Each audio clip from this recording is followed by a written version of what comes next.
Hi, my loves. It's Danielle Mercurio, and welcome to the Danielle Mercurio Show. We are in season nine. Season nine. How about that? I don't even know why I did seasons, but I was like, I just kind of want to be that person that has a podcast with a season as opposed to just episode after episode. And it also encourages me to take breaks. It also reminds me that I am, in fact, a seasonal person. If you followed my journey for a while, you know I move around a lot. I follow the pulse. I like to operate from season to season. My favorite times to ritual, to embrace, to lean into the evolution, the revolution, which we will be talking about that we're in, is via the seasons. So as I move into season nine, it is particularly ripe for me because I am going through my 9 year. So in numerology, 2026 is a 1 year. However, when I do my personal numerology, I am in fact in a 9 year. So I'm going to take that as a beautiful coinciding moment for me in this podcast. And what I will say, I don't like to say that like it's all in divine timing as an excuse or as an opportunity to bypass or to procrastinate, but sometimes there are some moments where you're like, no, I'm really supposed to wait.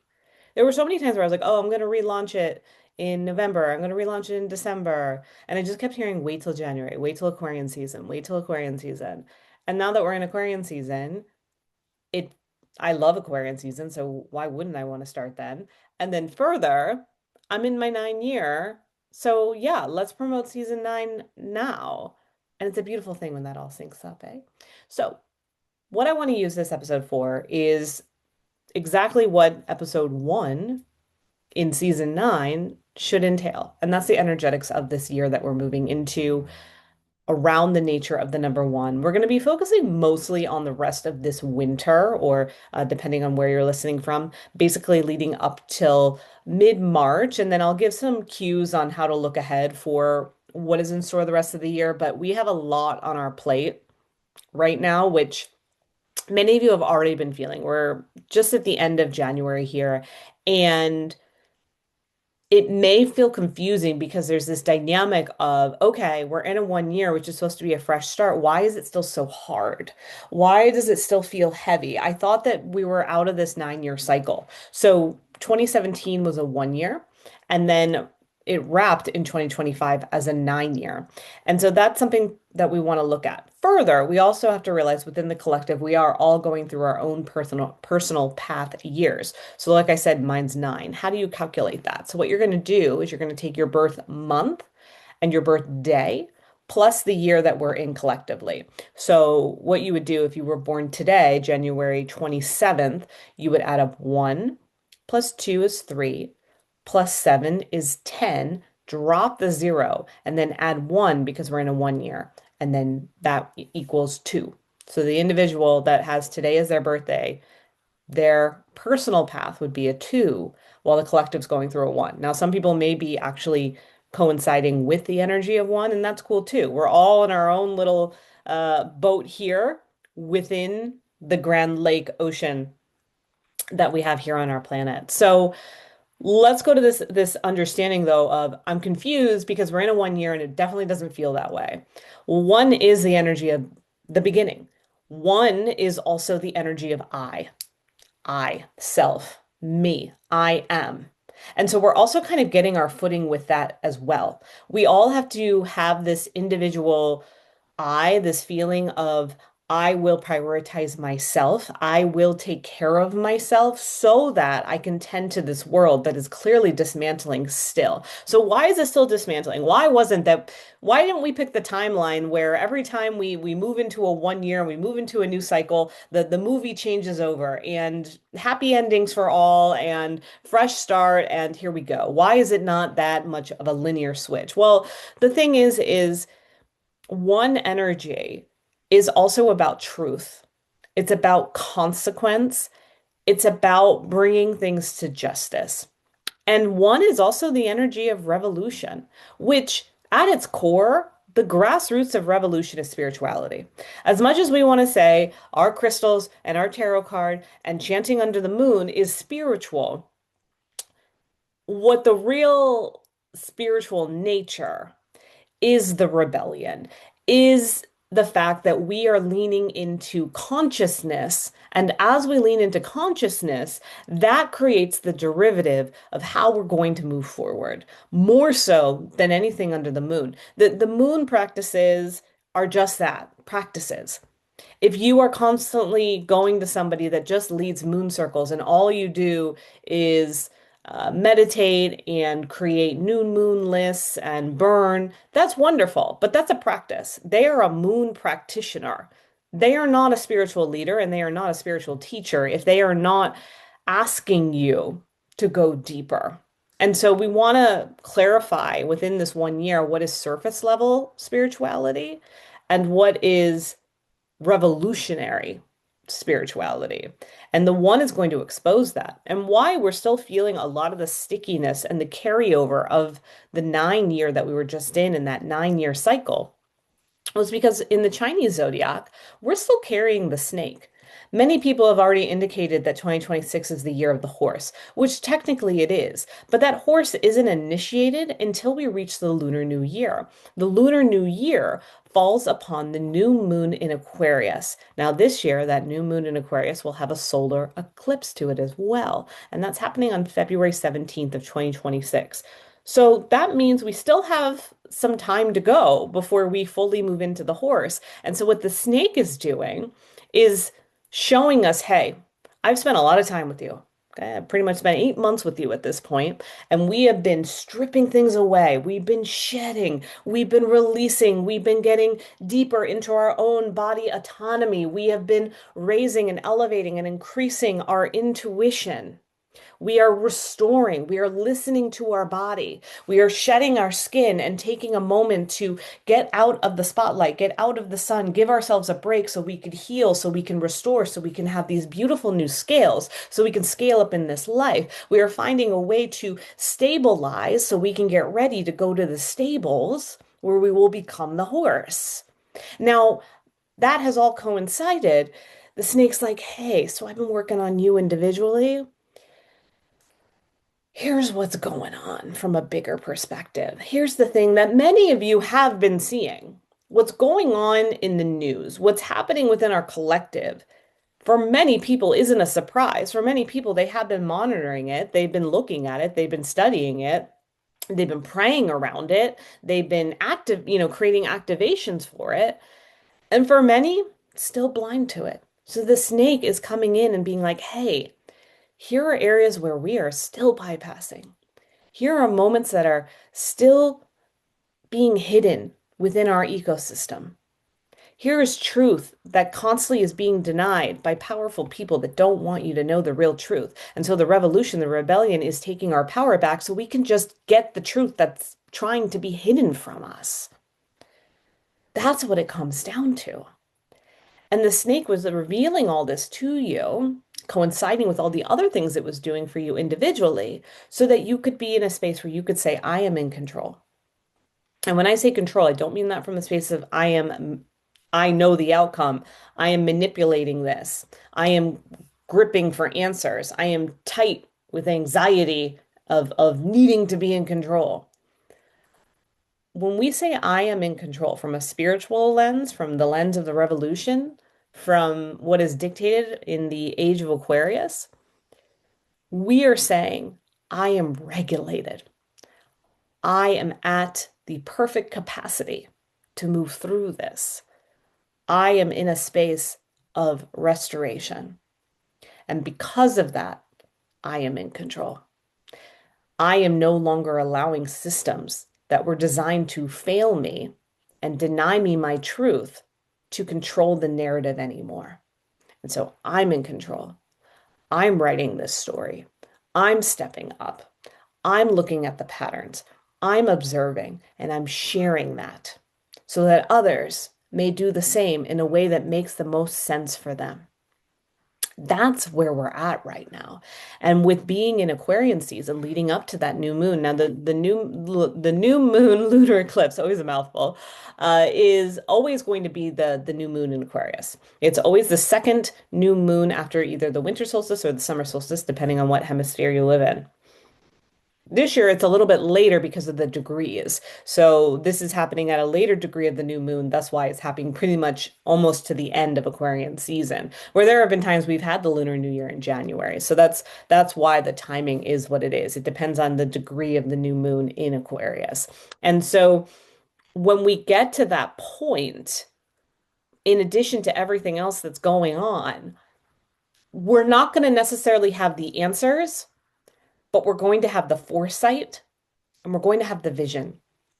Aquarian is really going to continue to run the show. And what I mean by that, and people sometimes are like, well, I'm an Aquarius. Does that mean like it's all about me? And this isn't what we mean. So when we're talking about Aquarian technology, we are talking about the fact that we live in an age designed by the principles of Aquarius. And the principles of Aquarius are humanity, uh, community, respect, the multitude of teachings and enlightenment coming together in such a way so that you can feel more whole. The Aquarian principles believe in the fact that you are the guru and to not give your power away. And it's all doing it in a way that is asking you to not bring in the ego, but to bring in the spirit, to bring in that part of you that feels like you are meant for something more, that feels like you came here for a reason. Because I am telling you here and now, for anyone that's questioning your existence right now, I want you to know that you are meant to be here. You were meant to be a part of this timeline. You were meant to be part of this iteration of Earth. You were meant to be part of the chaos. You were meant to be part of the disorientation. You are meant to be here. So, with that knowing, with that understanding, you can exhale for a moment. And with that exhale, you can realize that my only role is to just keep going, is to evolve, is to lean into the depths of my own discomfort so that I can hold space for others that may be going through it themselves. The snake is showing us its underworld. It is showing us its darkness. It is showing us what hasn't truly been seen. And so what it's doing is it's showing us the darkness so that we can observe it in such a way that we can then start to use our intuition to then figure out, oh, this is how I can help. Oh, this is how I can serve. Oh, this is how I can embody my own unique technology so that I can help other people heal. So I can bring that to repair, to restore, to help move people along. And so the true healers and teachers and leaders of our times are individuals that have witnessed the darkness and are now telling other people about it so that they can recognize it too, and then helping them heal as well, which once again is a revolution. Because when we expose the darkness, they can't hide the truth from us anymore. And so for those individuals that have witnessed the darkness or have entertained this notion of spirituality, they know there's something to it. I'm telling you, if you feel like there's something to it, there is something to it, but you're hiding right now, or you're scared, or you don't want to get political, or you don't want to step on anybody's toes. That's not that's not what this is about. What this is about is you just letting yourself help others because there's no other choice. And I'm going to be real with you, being a spiritual healer or teacher or leader is not always convenient. It's not always cushy. It's not always this luxurious thing. I'm not a big fan of like the whole spiritual capitalism movement that's happening. But I am a fan of you being comfortable. I am a fan of you feeling stable. I am a fan of you finding ways to feel more harmonious than chaotic. But there's got to be a way to do it without the drama, without the spiritual theater, without the saviorism. And so these are real big themes that we're moving through right now. So to go deeper into the age of Aquarius that we're in right now, we're going to be seeing more and more of these principles come online. So the Age of Aquarius started in 2012. We keep getting more transits that are speaking to it. Pluto moving into Aquarius last year was a big one. The last time Pluto was in our world was when the United States was established. Came back around last year. It'll be with us till 2044. This summer, our nation will be celebrating its 250th birthday with Aquarius back in place. That could mean something.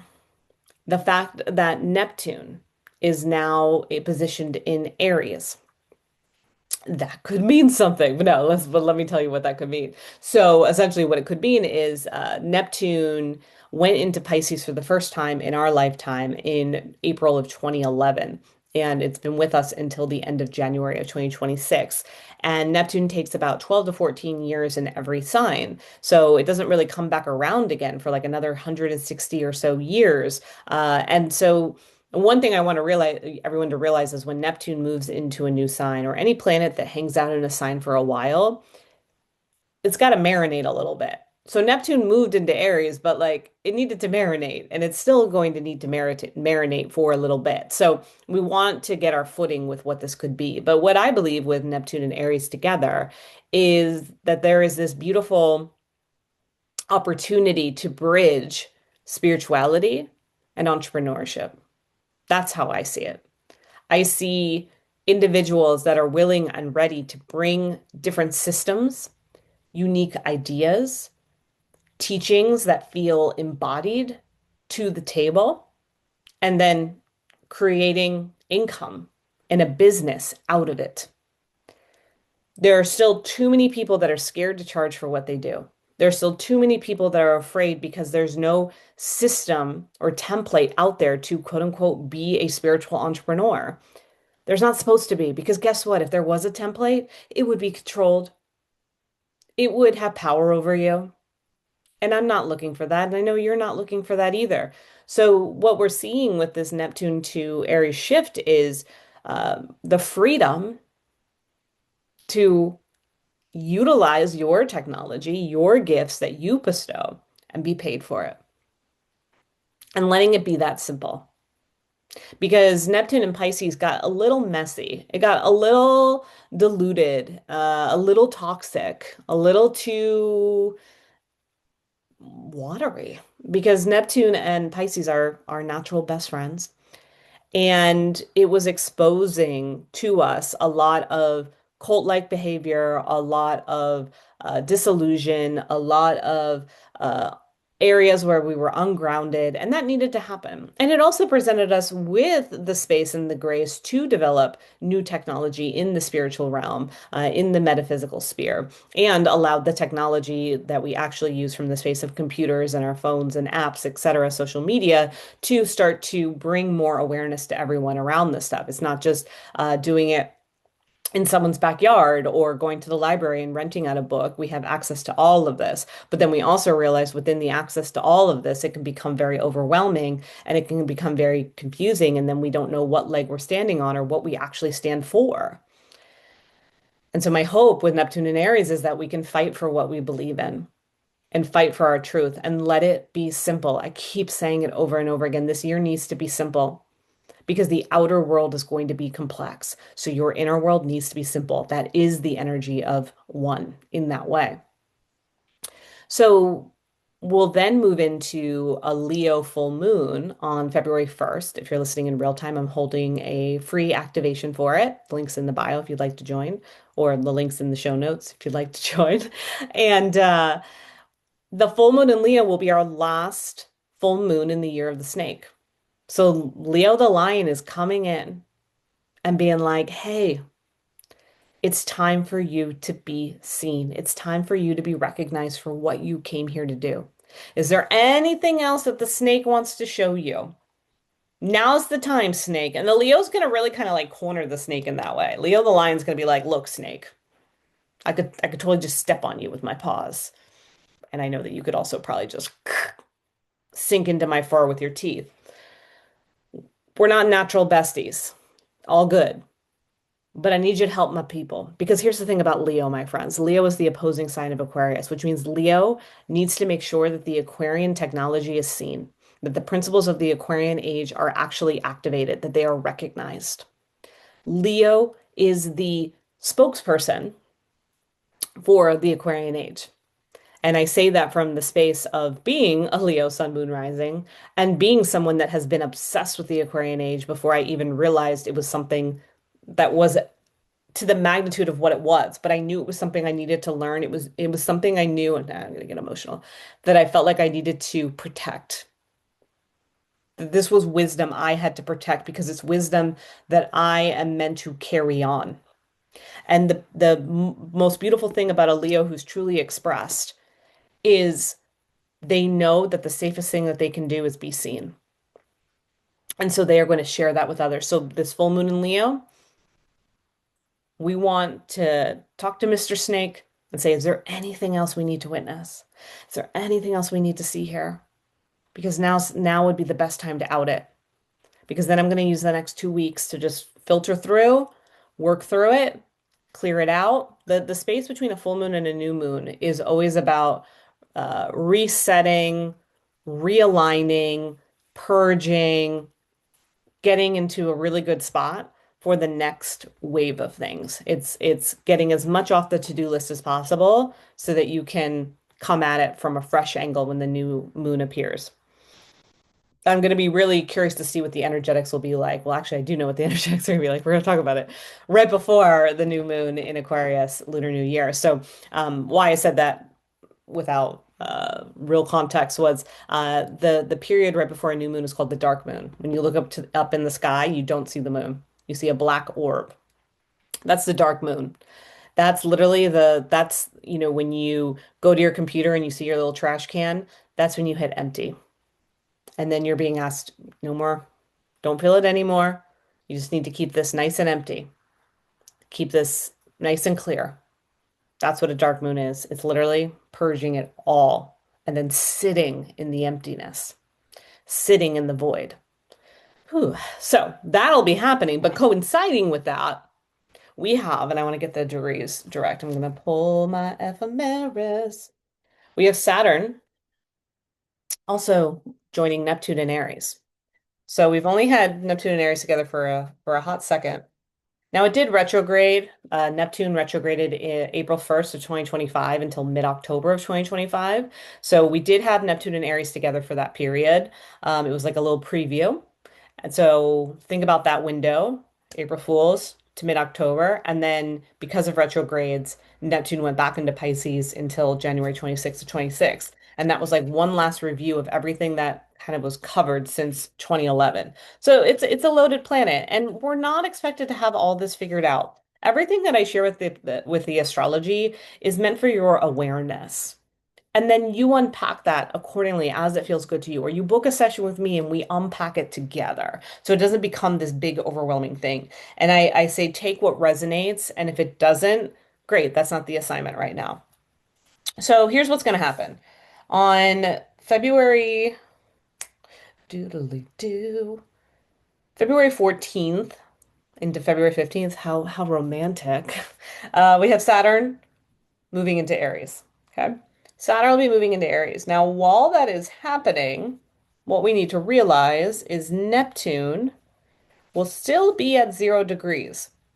So, on basically February 15th, we are going to be having Saturn and Neptune making an exact conjunction in Aries. A conjunction is when the planets are literally, an exact conjunction means that the planets are at the same degree. A conjunction means they're within 6 degrees of each other. And they're going to stay conjunct. They're going to be hanging out in Aries together, side by side, doing their thing until Saturn starts to kind of outpace it around mid-April. And then basically it'll die out a little bit from that point as far as their pairing goes. And Neptune's like, yeah, Saturn, you just go ahead, okay? I'm just gonna like take another bath and like call my energy healer and we can process everything that Saturn did to me because that's the thing.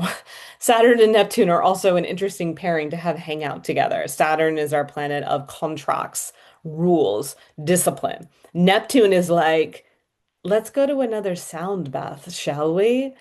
Let's take vacation. Let's go somewhere new and eat ice cream. And Saturn's like, what do you mean eat ice cream? You said you were on a diet. Blah, blah, blah, blah. What do I gotta tell you to do everything around here? Blah, blah, blah, blah. You don't have time to take a vacation. You don't have any more vacation days. You used all your PTO to go to that ayahuasca ceremony in South America that I told you that you didn't have the money for. Blah, blah, blah. That's how Saturn and Neptune would act together. So with them hanging out in Aries together, this is what I do like though, because Aries is the first sign of the zodiac. Aries is connected to the energy of one, I am. Aries is the Kickstarter. And I feel that Aries being in Neptune, it is going to ask Neptune to be like, hey, it's time to wake up from your nap and let's get some work done. Let's be that spiritual entrepreneur. Now, I'm not saying hustle. I'm not saying overexert yourself, but you got to wake up from the nap and you got to show up for something. And Saturn is going to come in and be like, cool, you're awake. Let's get to work. Let's establish how we're going to do this. Let's bring in some routine. Let's bring in some regulation. Let's get this cooking. Let's get this going. But that initial conjunction is going to happen on February 17th. What? 2 days before we move into the horse. So that's going to happen while we're still with the snake. So now we've got Saturn, Neptune, and a snake all hanging out.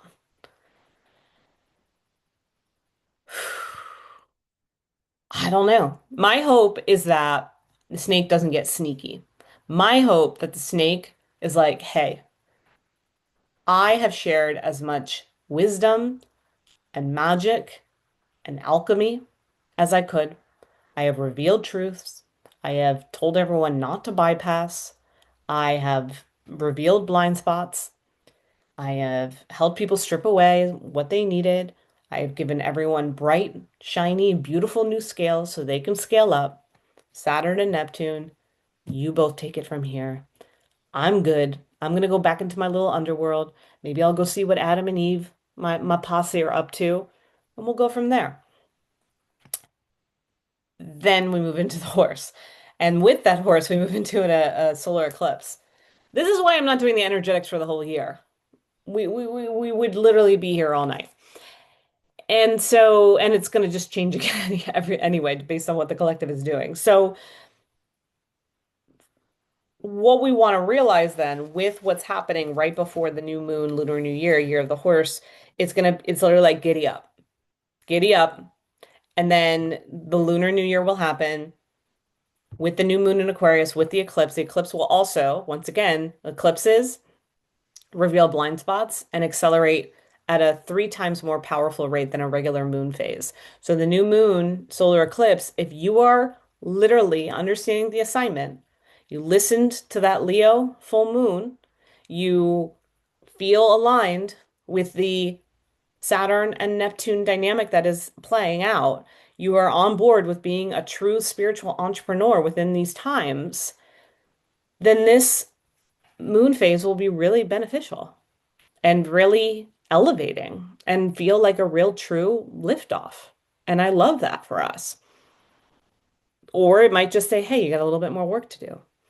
But we're all going to be hanging out in the stables together for that. I don't want people to think that it's like we get the new moon, lunar new year, year of the horse, and because it's a fire horse, that you're going to literally be it's race day and you're on the track and you're running. No, my love, not yet. One of the things about the Lunar New Year and the Chinese zodiac is that they wait until the full moon to allow for the full illumination of the new archetype. So it's not until the full moon on 3/3 that the horse is able to be let out of the stables. And so there might be some impatience. There might be some itching. There might be more information that's coming through that we need to see. And so during that time, let yourself hone in even deeper on why you're here to lead, why you're here to live, how you're part of this world and how you're meant to be here and how you relate to that, how you identify with that. And then on 3/3, we'll have the last full moon lunar eclipse in Virgo. So Virgo and Pisces have been doing this eclipse dance for a while. And so having the full moon lunar eclipse in Virgo and then really allowing the horse to activate is really going to, I'm going to yawn because this is a big release for us. Ugh. This is going to feel like for many of you, the fresh start. This is where you're going to start to feel like, I can start to move forward. It's going to feel a little bit like the energy of the chariot. And it's like, yes, let's go. It's like the car has been idle in the garage. Now we can actually back up and go somewhere. We're allowed to actually drive the vehicle. We don't have to be in the stable anymore. It's going to be a lot of those energetics within it. So that's going to be really interesting. We're also going to be in Pisces season during that time. So we still have some of this Pisces energy moving through because our collective is also going through the nodes right now are Pisces Virgo, and they will be through the summer. So there's still this feeling like, Pisces is the last sign of the zodiac. Pisces was born ready to retire. Pisces is about endings. So there's still going to be this overlap of endings and beginnings. There's going to be this interplay of the old world and the new world. And your role is to lean forward, to look ahead with us, to be part of the future, and to realize that the way that you want to operate things, especially if you feel called to be a spiritual entrepreneur, is that it's through liberation. It is through the revolution. It is through rebellion. It is through following the collective cues in such a way that you are able to not only hold space for it, but magnetize your life because of it. I want you to be paid. I want you to feel comfortable. I want you to feel good. I want you doing this work because there's so many of us that we just can't do it all on our own. When you saw me just explaining just a few brief highlights of what's going on, I can't do this by myself. My peers can't do it by themselves either. There is more than enough to go around. And I will tell you this is a big theme to look for in 2026. This is the year, now more than ever, that people will be looking for this medicine. People will be looking for healers. People will be saying, hey, what's that Reiki thing? Hey, I think I need someone to look at my birth chart. Hey, I think we're going to go to that sound bath. What's this thing with somatics? I feel like I'm supposed to explore that. It's going to be taken more seriously. And I do not want you to feel like you're now behind on something that you were actually ahead of. Okay? So I want you to trust yourself. That's also what this window is about right now. And I want you to not be afraid to show up, to share, to say, hey, this is what I do. This is how I can help. Because that is being part of the revolution. That is being a spiritual leader. That is not hiding behind the moon or tarot cards. Okay? All right. That felt like a lot to share for the first time around. I have so much more to talk about and so many different iterations. So make sure to subscribe. I'm also over on Substack now, so go check that out too to follow my musings there, if you will. I'm also over on the Instagram. Just, Google my name and I will show up for you, my love. All right, keep going. You got this.